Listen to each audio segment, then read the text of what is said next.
Hello बच्चों, let's read the question. Excretory wastes of birds and reptiles are. बोला जा रहा है कि जो excretory wastes होते हैं bird और reptile के वो क्या होते हैं. A is urea, B is urea and uric acid, C is uric acid and D is ammonia and uric acid.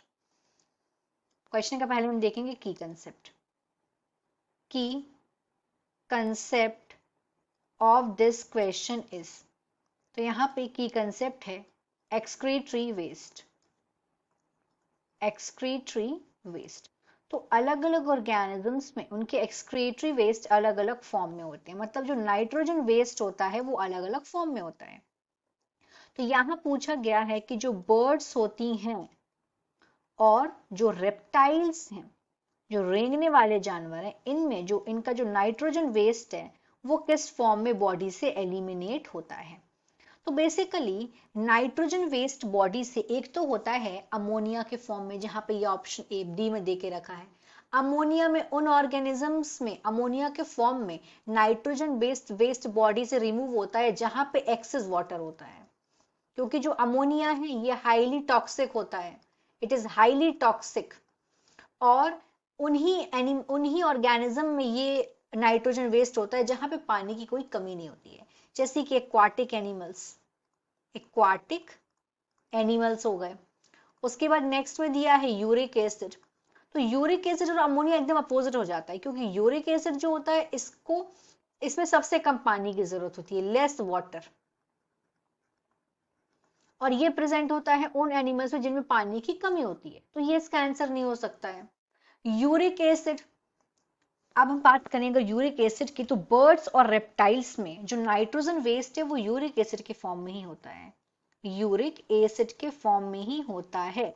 और इस टाइप के जो एनिमल्स हैं, मतलब जो रेप्टाइल्स और बर्ड्स हैं, इनको बोलेंगे uricotelic animal. They are uricotelic animal. Why they are uricotelic animal? क्योंकि इनका जो नाइट्रोजन वेस्ट है वो यूरिक एसिड के फॉर्म में है. यूरियोटैलिक एनिमल्स होते हैं ये. और जो यूरिक एसिड, जिनमें नाइट्रोजन वेस्ट यूरिक एसिड के फॉर्म में बॉडी से एलिमिनेट हो रहा है, यूरिक एसिड में क्या होता है, अगर हम वाटर की बात करें तो यहाँ पे लीस्ट वाटर की जरूरत होती है. लीस्ट वाटर, क्योंकि यहाँ पे वाटर का होता है कंजर्वेशन. यहाँ पे वाटर का कंजर्वेशन हो रहा है और ये ऑलमोस्ट इनसॉल्यूबल होते हैं वाटर में. This is almost insoluble in water. Soluble in water. Plus अगर हम इसकी टॉक्सिसिटी की बात करें तो अगर हम यूरिया और अमोनिया के कंपैरिजन में ये लीस्ट टॉक्सिक भी होता है. It is least toxic as comparison to urea as well as ammonia. तो यहाँ पे बर्ड्स और रेप्टाइल से पानी की कमी भी होती है, इसीलिए हम देखते हैं कि इनमें जो इनका एक्सक्रीटा होता है वो थिक सॉलिड फॉर्म में होता है. तो यहाँ पे इसका आंसर हो जाएगा सी. अब ए और बी क्यों नहीं होगा वो भी समझते हैं. अब बात करें अगर हम यूरिया की, तो यूरिया की जो टॉक्सिसिटी होती है वो अमोनिया से कम होती है, लेकिन यूरिक एसिड से ज्यादा होती है. और ये यूरिया का जो नाइट्रोजन वेस्ट यूरिया के फॉर्म में प्रेजेंट होता है ह्यूमंस में. ये इसका आंसर नहीं हो सकता. बी में आते ही यूरिया एंड यूरिक एसिड. तो यूरिक एसिड यहाँ पे पूछा गया है बर्ड्स और रेप्टाइल, तो बर्ड्स और रेप्टाइल में दोनों में ही यूरिक एसिड प्रेजेंट होता है. ये इसका आंसर नहीं होगा. So, in this question, the final answer is C, that is uric acid.